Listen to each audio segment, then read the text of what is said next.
Do you know proper nutrition is essential in boosting of immune system? Well, today we're going to talk about nutrition and COVID-19. Stay tuned.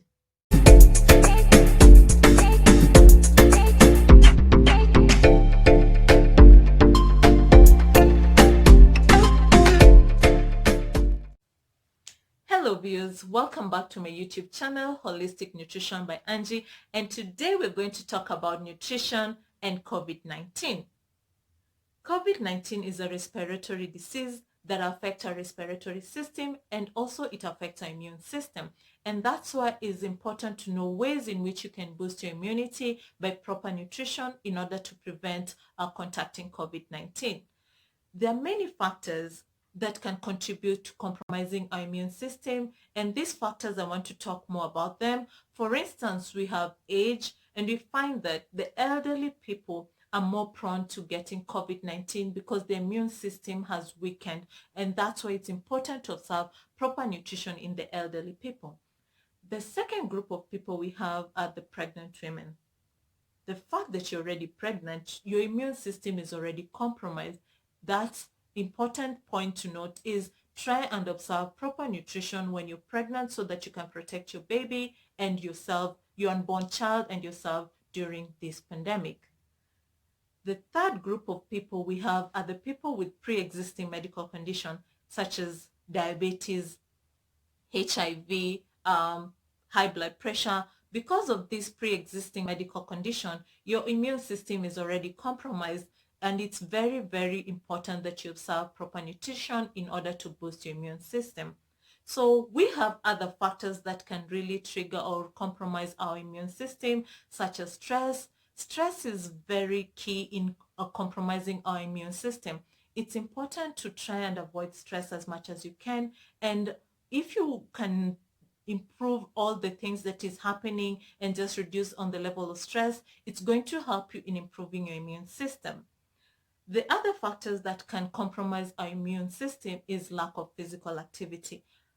Our immune system can really increase with the help of physical activity, and that's why it's important to at least exercise 15 to 30 minutes in a day in order to improve our immune system. Another factor that can really contribute to compromise the immune system is toxins. And these toxins can be either from environmental or the ones that we ingest. So let's talk about the environmental toxins. The environmental toxins we have are through the air. For instance, air pollution. We find due to many factories that we have around us, the air is already polluted. And because we move around and ingest this air, our immune system tend to weaken. So if we can try and avoid the polluted areas, it's going to really help in boosting your immune system. The other part of toxins are the food additives. Food additives or food preservation such as sodium benzoate. These are chemicals that used to preserve foods, but they also have they also reduce our immune system. And science have even shown, and researchers that are showing that if you consume so much of sodium benzoate, it has a carcinogenic effect in our body, and it can easily cause cancer. So try and reduce as much as possible processed foods or foods that have chemicals that are used to store them, and try and eat organic food as much as you can. Another cause of compromised immune system is lack of sleep. So we are advised to at least sleep in order to improve our immune system. And the moment you sleep, new cells regenerate in our body to boost the immune system. And most people lack sleep due to different excuses. Some we watch television for a very long time, and you find that due to watching screens for a very long time, or 2 hours or 1 hour before bedtime, your body is not in that relaxation mode to sleep. So if you can avoid your gadgets at least 1 hour to 2 hours before bedtime, it will really help you in getting that sleep.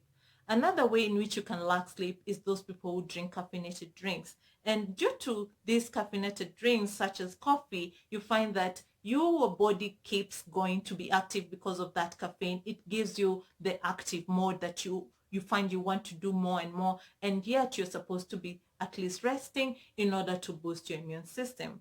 So those are some of the factors that can compromise our immune system, and we can work towards improving on that. So let's now talk about nutrition and how it can help us improve our immune system. We have 7 major categories of foods, and these foods, one way or another, they help us in improving our immune system. So let's start by carbohydrates. Carbohydrates are very good for giving us energy, especially when you're down or even early mornings. It gives you energy to last you during the day. And you find that lack of carbohydrate, you find your body tends to be weak. So let's talk about sick people, for instance. When you're sick and you have fever, your energy levels tend to be low, and you need this carbohydrate in order to boost your energy and also to boost your immune system, especially when you're sick. And these carbohydrates, you can get them from whole grains, and you can get them from potatoes, you can get them from the breads, and they're very essential in boosting your immune system. The second category of food we have are the protein. Protein help in repair and also maintaining of our muscles. Not only that, but they also help in regenerating of new cells. So any person that in normal day-to-day life, new regeneration of cells happen, and especially when you're sick, your immunity is already compromised, and your cells tend to degenerate. That's why you need the protein in order to regenerate your cells and to just keep you in boosting your immunity and to keep you going. So this example of foods that are rich in protein are like dairy, and we have the yogurts, for instance. Yogurts are very good in probiotics, and probiotics, as much as they're good in our guts and digestion and giving us good bacteria, it's also good in improving our immune system. Some of the proteins that we have are the meats and also plant proteins such as green grams, peas. Many people don't like this category of food, but their storage is very easy and they're also very high in protein. Another factor in considering in eating protein is that try and eat small portions of protein and have a proper nutritionist to guide you on how to eat this protein. You don't want to overload your kidneys with too much of the meats, especially the people that are fond of eating too much meat. So we move to the next group of food, which are fats.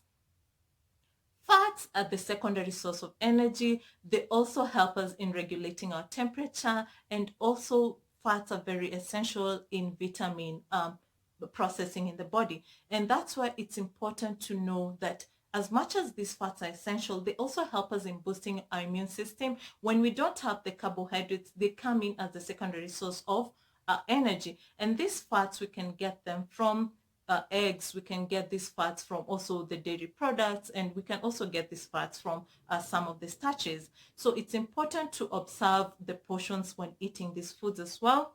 So the next category of food that we have are the minerals. Minerals play a very important role in our body. They're the building blocks of our bones, our teeth, and also they help us in supplying or moving the oxygen along our body. And during this time, you find that immune system tend to increase and boost our immune system. Such foods that help us in boosting our immune system are zinc, and foods that are very high in zinc are nuts such as almonds, cashew nuts, and also the meats and the poultry. They're very good in zinc, and they're going to help us in boosting our immune system. So let's move to the next category of food. The next category of foods we have are the vitamins. Vitamins, they help us in repair and maintenance of our immune system. Generally, they boost our immune system. And these vitamins are very essential. So example of vitamins that help us in boosting our immune system are vitamin C. Vitamin C plays a very important role in boosting our immune system, and this vitamin C, we can get them from the citrus fruits such as oranges, tangerines, any citrusy fruits and the lemons. They're very, very good source of vitamin C. Another source of vitamin that can help us in boosting our immune system is vitamin D. Vitamin D is essential, and we can get vitamin D from the sun. So I'd advise mostly you get the sun in the morning, because during daytime the sun has already been exposed to the ozone layers and the chemicals, and it can really bring toxins in your body. So we don't want to slow down your immunity, we want to boost it. So if you can get the early sun that rises, it's very, very rich in vitamin D. So those are some of the vitamins that you can get in order to boost your immunity. And lastly, we have water. Water plays a very, very essential role in our body. Our body comprises of 90% of water. It also helps us in balancing the pH in our system. Not forgetting we have the garlic, the ginger, the turmeric. You can just smash your ginger and garlic and put it in your food. And turmeric, they're very good antioxidants and have very good anti-inflammatory properties. So you can smash in your garlic and add a bit of turmeric and you can drink that water. It's going to help you in boosting your immune system. We have nutrient-dense food and also calorie-dense food. What do I mean by that? Nutrient-dense foods are food that are very high in nutrients and they're going to help you in boosting your immune system. That means your plate should comprise of half portion of vegetables, quarter portion of carbohydrates, and quarter portion of the protein. So that is a nutrient-dense meal. Rather than a calorie-dense meal, that's the plate that comprises of half of your plate being the starches, quarter the vegetables, and quarter of the protein. So you need less of that carbohydrates and more of the vegetables in order to improve your immune system. Make sure the 7 categories of food that I've mentioned you incorporate every day starting from breakfast, lunch, dinner so that you can be able to boost your immune system. And if you need help in knowing the amount of calories that you need to be eating, you can always comment below and we can get in touch on how I can help you with that. Not forgetting those people who introduce supplements. Supplements, they're very important in the body, but make sure you're introduced through a health provider or a nutritionist so that they cannot interfere with any medical condition that you have. Those people who want to introduce vitamin C, vitamin D, any sorts of supplements, talk to your health providers first before introducing these supplements to your body. If you like this video, give it a thumbs up, subscribe, share it with your friends. I hope you got well informed on how you can boost your immune system by just the use of proper nutrition. So I'll see you guys on my next video. I hope you have a lovely day.